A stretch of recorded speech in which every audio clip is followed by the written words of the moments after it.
Hello and welcome back to my mom's basement. It is Robbie Fox, and I am here with a legend, the Count Michael Bisping. Bisping, it's been a long time of me doing this podcast and being like, you know who would be a dream guest? Michael Bisping. I bet that would be awesome. So I'm glad to finally get you on the podcast. I really appreciate you doing this. Hey, listen, you know what they say, dreams finally can come true. Well, I'm happy for you, Robbie. I'm proud of you. How are you, mate? Nice to talk to you. I'm doing well. It was a pretty crazy end to the year in the UFC commentary world, I feel like. So this is a decent place to start. I watched the Cruz DC video that you tried to kind of mediate. Was the Yes. tension in the room just so strange and awkward for that? There was definitely tension in the room. That's for sure. Listen, you're bringing this up, not me. I don't want to stir the pot, shall we say. Cruz shouldn't have said that. DC was having a word. They were chatting away, but it was in an interview. Things were starting to escalate. Things were starting to get a little testy, you know what I mean? So I came in as the voice of reason, like I often do. And I came in, had a little comedy relief, and they're all good now. They're all good. Cruz shouldn't have said that. DC's a fantastic commentator. He does a great job. He does do his research. He does his homework, much like Dominic Cruz, much like myself. But hey, it is what it is. Yeah, so when you're actually commentating, this is something that I always run through in my mind because I do commentary for like our rough and rowdy, like it's like backwoods boxing and stuff. But Someone when just sent me a link. I saw it. Oh, really? Good. So Yeah, when yeah. we have employees sometimes from Barstool fight, I can't remove my bias. I'm like rooting for them on Of commentary. I don't, course. and you don't need to because it's rough and rowdy. It's not the UFC. But how do you actually do that when you have fighters that either in real life you dislike as people or like as people? Yeah, listen, that does happen. Of course it does. You know, it's only natural. We're only human beings at the end of the day. You're going to like or dislike people. But the fights, they paint the story themselves. You know what I mean? I just call the fights how I see them. Obviously, when they're walking in, I try and educate the audience on who these people are, what their history with the UFC is, their skills, their success so far, etc., etc. But when the fight starts, I just call it like I see it. Do you know what I mean? So, you know, sometimes there might be somebody you have history with, but if they're getting their ass kicked, they're getting their ass kicked. You know what I mean? I can't paint a false narrative. Like, oh, he's just he's letting this guy gas out by getting his ass kicked. That was a famous line by Dominic Cruz one day. No, there's none of that. You just call it like you see it. And if your buddy's getting his ass kicked, then unlucky, bud. Have you ever like requested to not commentate a fight for that reason or no? I have not. No, I believe I'm trying to think. I think once or twice some of the other people may have taken themselves out for one fight. I'm not sure, but no, I'm not that popular. I don't have any friends in the UFC. You know this. Come on, Robbie. Well, I was thinking like there's the potential Cruz Cheeto Vera fight, right? That's like up in the universe, and that's you have history with both of those people. You're friendly with both, I assume. So it's like that seems like it would be such a strange thing. Like you're kind of your friends fighting. Yeah, again, no, but I'd still be happily. I'd happily do that. Happily do it. You know, it is what it is. This is what we sign up for. You know, I think with me being around the UFC so long and knowing, you know, what goes into this sport and what it takes and being able to separate friendship from business, you know, that's what you got to do sometimes. Certainly if they were going to fight one another, I'd have no problem calling that fight. I'm friends with Cheeto. He trains at Ruka, where I train with Jason Perillo. Cruz is an old workmate that I've wanted to strangle on many, many occasions. So many occasions wanted to strangle Dominic Cruz. It definitely is a love-hate relationship. Hey, speaking of people that maybe you've wanted to strangle before, I love your chemistry with Brendan Fitzgerald. I think it's Oh. hilarious. You always giving him shit for hiding under the table and all that. Oh, Um, so, hey, he's an easy target. Brendan's awesome. He's such a lovable guy. He is such a professional, and he is just a great person. But yeah, I like to give him a little bit of shit sometimes. It makes it fun. It's just like, you know, like you would do your little brother or something, you know. yeah, of course. Well, you got to watch out. He is a white belt. He's coming up the ranks. Oh, hey, listen, this used to drive me crazy. He would always talk about doing jujitsu with me and stuff like that. I'm like, Brendan, I will hurt you. Okay, stop it. He's like, no, I don't know, Mike. I've been training a little bit. I'm like, you're out of your goddamn mind. Listen, you just talk about it and leave the actual doing to the professionals. Yeah, yeah. I mean, that might be a good idea for Brendan Fitzgerald. He's a friend of the show. I don't want him to get hurt either. So He's Brendan, awesome. maybe be careful around the count. When did the actual idea to start doing commentary come along for you? Was it during your fighting career? Was it in the back of your head, or did this come post retirement? I think all fighters, to be honest, would love to transition to commentary. You know, not all of them. Some of them just wouldn't. It wouldn't be a viable option, but you put your heart and soul into this. If you're going to be a professional fighter, it takes, there is no plan B. But of course, the plan A, the fight career is going to dry out at some point. You're going to get older. Maybe you're just not that good to start with. I just got older. I had a ton of injuries. And, I kind of had one eye, shall we say, on commentary because I had potentially one eye. The one of my eyes was failing me. So I was like, shit, I'm on borrowed time as it is. So I was always trying to set myself up with things outside the octagon. So I started my own podcast, did my YouTube channel, doing this, working on acting stuff, and of course, commentary. So I always wanted to do that. I worked for Fox Sports doing the post-fight shows and the pre-shows. Then we did UFC Tonight, and I was getting more and more reps as a TV professional, which I never would have thought I would have said back in the day. But baby steps, step by step, bit by bit.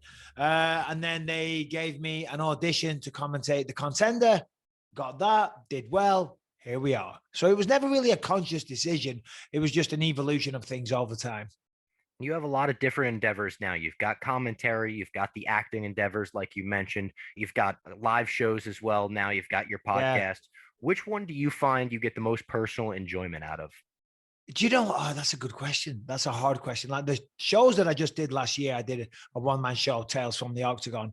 That went unbelievably well. In Manchester, we had 3,500 people, sold out. It was crazy. And I was terrified walking out there in front of all these people, entertaining them on stage for 90 minutes. So that was amazing. But I really enjoyed my YouTube channel. So give that a search, Michael Bisping. I'm putting content out there most days. It's gives me a chance to interact with everybody. I love doing the live streams because, they get a little crazy sometimes. Some people asking some of the questions are a little, what's the word? They're a little controversial. You know what I mean? They try and get me polarizing. To say bad things. Polarizing. There we go. But yeah, it's great. Listen, my life's good. I'm a very, very lucky man.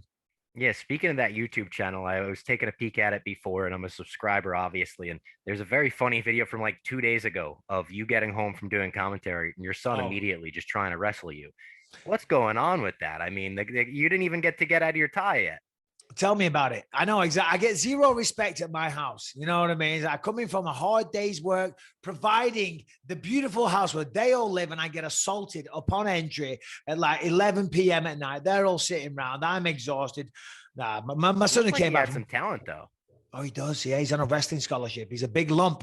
And no, he just came back from college, so I haven't seen him for a bit. So, you start having it's like Police Academy. And the son of a fighter. Yeah. I'm like, come on. So we start messing around, But yeah, he's a little bit out of my reach these days in terms of wrestling ability. But I always tell him the same thing because he is a good wrestler. He's very good. He's strong. He's big and all that stuff.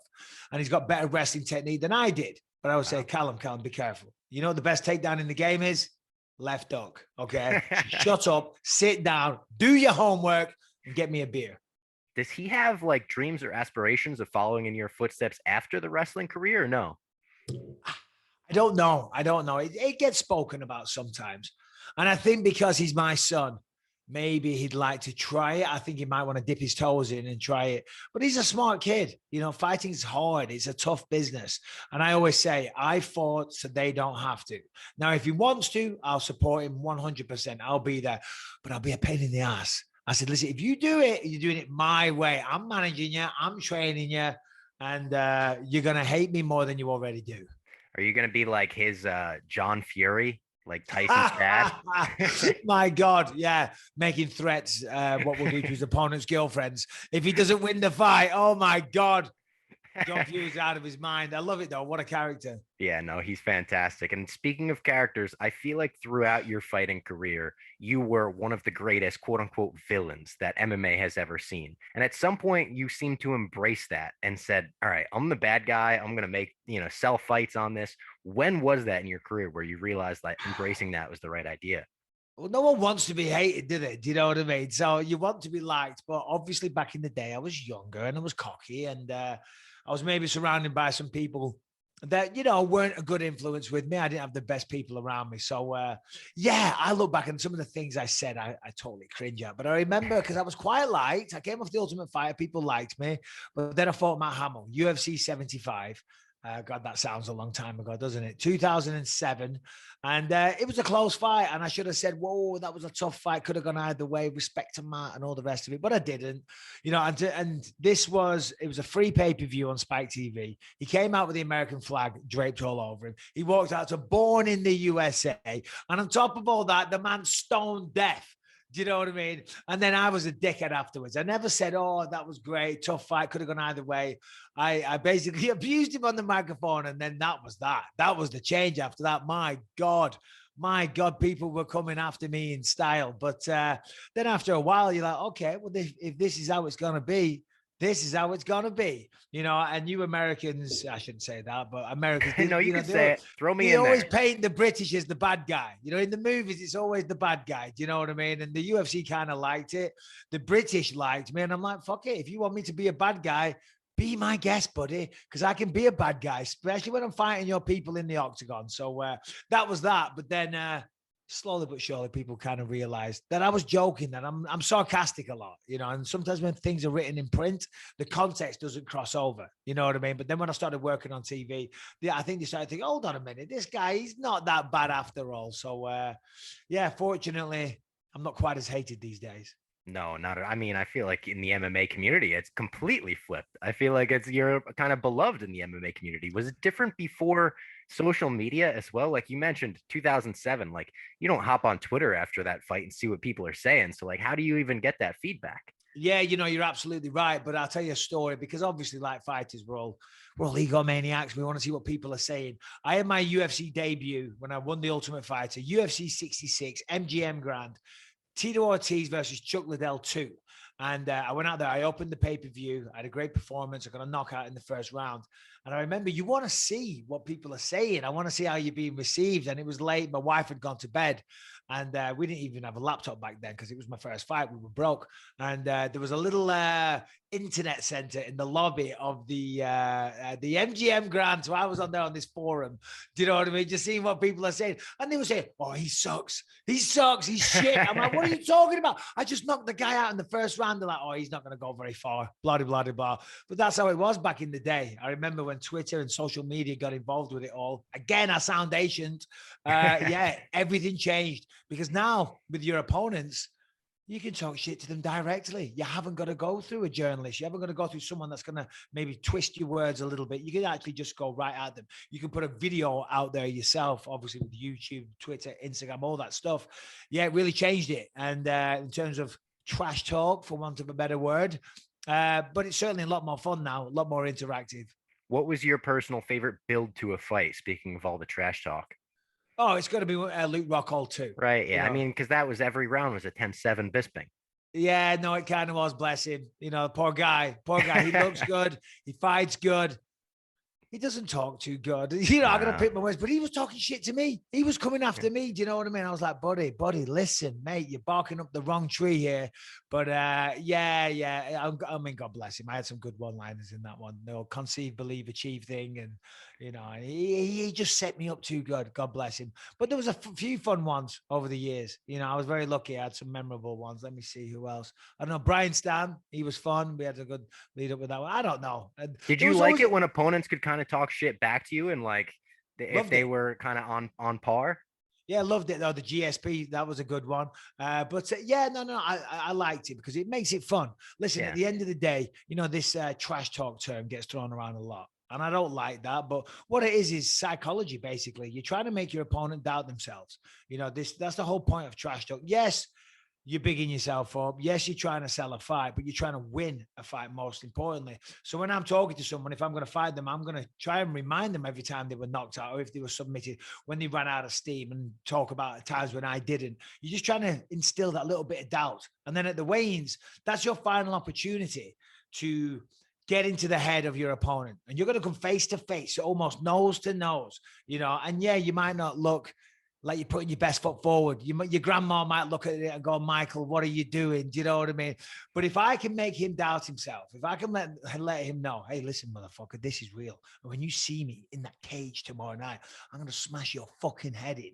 Do you know what I mean? You never know. They might just put a little bit of doubt in there. I just shit myself a little bit. Yeah, you should do. like some of the professionals, it doesn't work. They'll just laugh it off and whatever. But some of them, it does. And if it does, you've won the fight already, because putting that seed of doubt into a fighter's mind, that is the best thing that you can do if you're going to fight someone. Yeah, and I feel like someone that's doing that a lot right now, and I'm not a fan, and I don't think you're a fan either, is Jake Paul. He just knocked out Tyron Woodley, a brutal knockout, a great knockout. Are you a fan of the circus fights? Not necessarily Jake himself, but just the idea of these big fights. I mean, they do bring a lot of attention to combat sports, right? Yeah, absolutely they do. Listen, Jake's doing great things for him and his own brand, and I guess for the sport of boxing as well. I covered the first Jake Paul Woodley fight in Cleveland. I was there for BT Sport, and when I was there, I commented at the time that the demographic in the crowd, it was full of a lot of young people, all new eyes. Guarantee a lot of these were the first time they've ever been to a boxing match. So in that regard, it's great, and I think he's making a lot of money for himself, and he's certainly improving as a boxer. That fight on Saturday night was the biggest shit show I've ever seen in my entire life. It was one of the worst fights ever. Both men should be ashamed of themselves. I thought Tyron Woodley, listen, I like Tyron. He's great. He's awesome. He was a wonderful champion. But in a sport where all you've got to do is throw punches and you don't throw punches, that's a problem. When all they're doing is clinching and not fighting, it's like, come on. The best thing that Jake did, and he was very lucky, was knocking him out cold. Because that's what people come for. That's what they want to see. They want to see the violence. You phrase it however you want to phrase it. But human beings are sick like that, because that's what we want to see. And ultimately, he gave everyone what he wants to see, and he kept that dream alive. Because had that gone to a decision with that kind of performance, I don't think anyone's clamoring to see either of those guys fight again. But Jake knocked him out cold, face first. And all this talk of a bloody fix as well. I was just on Instagram before. There's people drawing a circle around his hand because his hand kind of cocks. And they're like, oh, is that the moment where he signaled he was going to throw the fake punch? It's like, no, he's about to throw the punch. And he's like, he's whatever. I mean, come on. I think that that's not ridiculous. a fake. I listen, I said, I'm not a Jake Paul fan. I'm not one of these people that goes out and says, you got to respect this guy for what he's doing. It's amazing. But when I see people say it's fixed, it's like, oh man, it makes me worry that these people are out there in society. No, it's crazy. Oh, and there's a lot of people like those in society. Don't get me started on other things. You know what I mean? My God, there's a lot of tools out there, a lot of idiots, a lot of stupid people that don't know shit, but they've got big mouths. Maybe I'm one of them. I don't know. But, I don't think so. Yeah, no. Listen, Jake Paul, fair play to the man.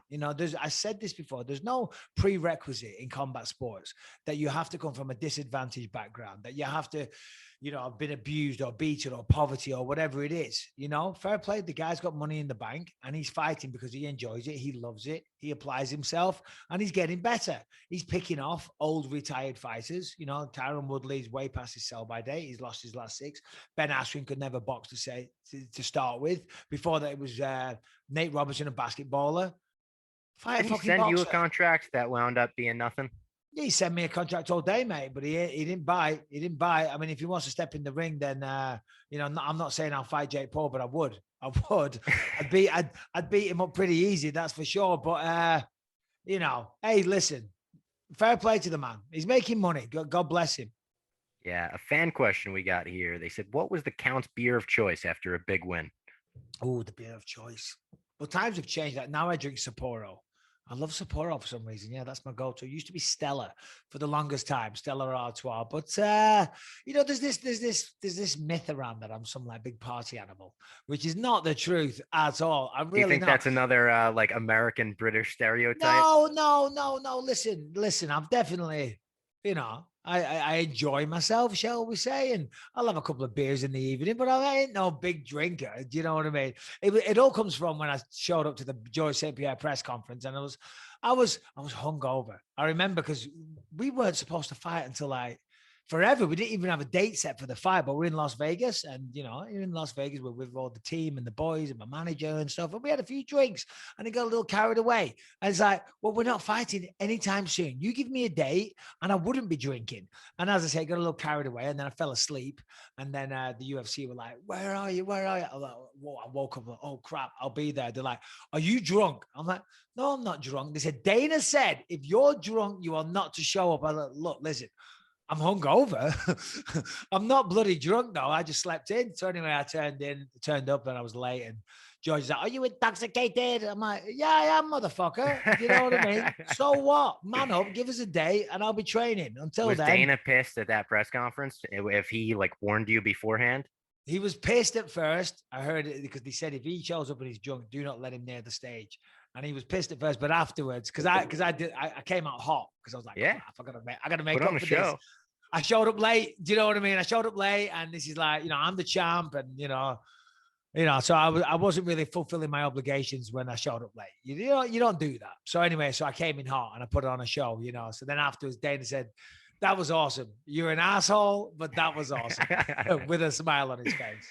That's great. So in October 2016, you teased coming out to Wonderwall by Oasis over Song 2 by Blur. Now, I'm a huge Oasis fan. The one thing that I've always had where I'm like, I can't be fully in on Bisping is the Blur thing, the Oasis Blur rivalry, right? So what was that tease all about? And where do you actually stand on Oasis versus Blur? Well, you know what? I mean, listen, I'm from near Manchester, just outside of Manchester, but I claim Manchester because it's the biggest city near where I live. I'm from Clitheroe. No one's heard of that, So I'm a fan of Oasis. I'm a fan of Blur, and I came out to Song 2 for most of my career, which is just an awesome song. There was no like Blur over Oasis thing. And then I thought, you know what? Wonderwall for one of my final fights, being the champion in Manchester. Come on, that would have been iconic. That would have been amazing. So you weren't just fucking around. That was actually something you thought about. No, I was gonna do it. But on this Manchester Blur versus Oasis thing, I'm gonna drop a fucking bomb here. Blur's the better band. Oh, come on, Mike. Are you serious? Blur's the way better band. No. I mean, Oasis have some great songs. They have some great albums. Definitely, maybe. What's the story? Yeah, there's two. Blur doesn't have a 1-2 punch like that. No, you're right, but they got some good catchy songs. I don't know. Maybe I just been. I don't hate Blur. Country House, great song, right? When Girls they did when they went back and forth with Country House first roll with it, like Blur deserved to win that one probably. But Girls and Boys, I mean, that's a good song. Yeah, that is a good song. And then of course, Song 2, the piece de resistance, my friend. What kind of music do you listen to in general these days? But you know what? A bit of everything. And when I get asked that, I never know what to say. Like if my Spotify playlist is all kinds of stuff. Obviously, I used to DJ. I was a nightclub DJ for many years. So, I used to DJ house and trance, stuff like that. But a bit of, if it's good music, I'll listen to it. There's some hip hop on there. There's some rock stuff on there. There's some dance music, of course, like I just said. There'll be a bit of classical music on there as well. Do you know what I mean? It depends. I've got many, many layers, Robbie. Do you know what I mean? You think I'm one thing, and then you'll soon discover I'm very much something else. Yeah, a bit of everything, mate. Nothing too crazy. We touched on the acting endeavors a little bit before, but I know you're really into that. So I wanted to ask, what was your favorite day you ever spent on set? Favorite day I ever spent on set? Well, I never thought, when I was younger, I'd be having these kind of conversations, but back in the day, I got offered a part in a movie as like one of the guys fighting. Turns out I had the main role in it, and I was on the front cover of the bloody DVD, and I was terrified, never done acting in my life, but I worked with an acting coach to try and prepare and whatnot. And when I got there, I was terrified, but as I relaxed more and more, I started really enjoying myself and started, figured out I was pretty good at this. And the director said afterwards, he said, "Wow, you're pretty good at this, Mike. You might want to try and continue." So when I moved out here, obviously I'm in Orange County, California, went about getting myself an agent and all the rest of it, found myself an acting coach and blah, blah, blah. So there we go. And yeah, I'm chipping away. Things are going well. Favorite time on set? Let me see. I don't know. Yeah, I tell you what, when I was making Triple X with Vin Diesel up in Toronto, we had a scene. I'm chasing him on a bridge or something like that, and I pull him out of a car or something. I forget. I'm getting this kind of wrong, but we wanted to have it was a very short thing. And then Vin was like, no, let's make this a little better. What have you got, Mike? And then I came up with this little fight scene, where I throw a punch at somebody, he moves out the way, the hand goes through the window, he hits me, I fall onto a bridge. I say, what do you think you're doing? He says, I'm building a bridge or making a bridge. And he runs up me and jumps off a bridge or whatever. Yeah, that was pretty cool. Working with Vin Diesel was cool, Getting some like creative freedom, it sounds like, from him too. That's awesome. Yeah. Do you know, to be honest, most of the time when I'm doing fight scenes, I always, inject my kind of style and personality into it. Because when I'm doing fight scenes, I want it to be realistic. There's very pretty scenes out there where people are jumping in the air and doing backflips and all that stuff. Number one, I can't do that shit anyway. So let's start with that. I can't do that. But I like it to be real. I want it to be violent. You know what I mean? So I always put my own little spin on all the fight scenes. All right. Finally, I just got two more questions for you. Who is your fighter of the year? Fighter of the year. Well. Let me see. It's either going to be Kamaru Usman or Charles Oliveira, in my opinion. Is there anyone else that I'm missing, Robbie? What do you think? Is there any other contenders? I think those are two good ones. Yeah. I mean, so Usman beat Covington, Masvidal, and Gilbert Burns. Come on, that's a great year. He was already champ. And then obviously Charles Oliveira. Did he beat Tony Ferguson, Gaethje, and then no, who did he or not beat? Gaethje? He didn't fight Gaethje yet. He's about to fight Gaethje. Chandler. Beat Chandler. And then Poirier. And then Poirier and became the champ. I'm going to say Charles Oliveira. Simply because of the journey, simply because of the mission. You know what I mean? It's all, I mean, Kamaru's fantastic. Of course, he's pound for pound number one. He's incredible. I love what he does. He's a great champion, handles himself with class. But Charles Oliveira is a guy that's been around for a long time, and he kind of took my kind of path. You know, my path wasn't quite as bad as his. He got knocked out a lot, but that makes the story even better after all that time, you know, and having now he's got the most submissions in the UFC. But he's knocking people out as well. Just beat Dustin Poirier, Michael Chandler, you know, Tony Ferguson. They're three of the top guys. And as I say, he's now the undisputed champion. Nobody would have thought that a couple of years ago. He is sitting on the top of the pile in the toughest division, in the toughest sport in the world, after kind of being a journeyman for so long. So well done to that man. Yeah, absolutely. I don't think you could argue that, especially look back at the last fight with Poirier. So many people doubted him in that one even. And then he went and proved everyone wrong all over again. And one final question. What is your fight of the year? Fight of the year. Oh, my word. Oh, God, I hate these questions because I can never think of an answer. No, you're good. I was doing a list, actually. Let me just have a look at my list because I'm doing this on YouTube. And I was, this is not the best content for you. I get that, but hold on, I've got a little list somewhere. These are bollocks to it. Best fight of the year. What's your best fight of the year, Robbie? For me, it was Chandler Gaethje at MSG. I was lucky enough to be at that one, was just like out 100%. Of this world in person. Without question, that is the fight of the year. Without question. In fact, there was another one the week after that was crazy as well. Who was that? I forget. I called it. Anyway, but yeah, Chandler versus no. Was it the Holloway fight you're talking about? Maybe Holloway. Holloway Rodriguez. Yeah, that was amazing as well. What a fight that was. I'd say one of those two. But yeah, I'll agree with you. I was there in the audience. The crowd was going absolutely wild. They were going wild. How they both took that amount of punishment and carried on fighting is unbelievable. Again, that just highlights Charles Oliveira. He was able to take Chandler out of there. The crowd were going insane. It was an amazing fight, but I really felt sorry for Shane Burgos and his opponent. Billy Quarantillo. Because that was a sick fight. That was an amazing fight. But the crowd, they'd already blown their wad. Do you know what I mean? They needed a smoke break. They were off getting a beer. They needed to come back down and take some deep breaths because they'd all lost their mind for Gaethje versus Chandler. There you go. Fight of the year. Justin Gaethje, Michael Chandler. I love it. Michael Bisping, thank you very much. Everyone go check out Michael Bisping's channel on YouTube. Like he said, there's content every day. He just interviewed a psychologist. We talked a little bit about fight psychology in this interview. Go watch 15 minutes of it on Michael Bisping's YouTube channel. Bisping, thank you so much. This was awesome. Robbie, my pleasure. Keep up the good work anytime.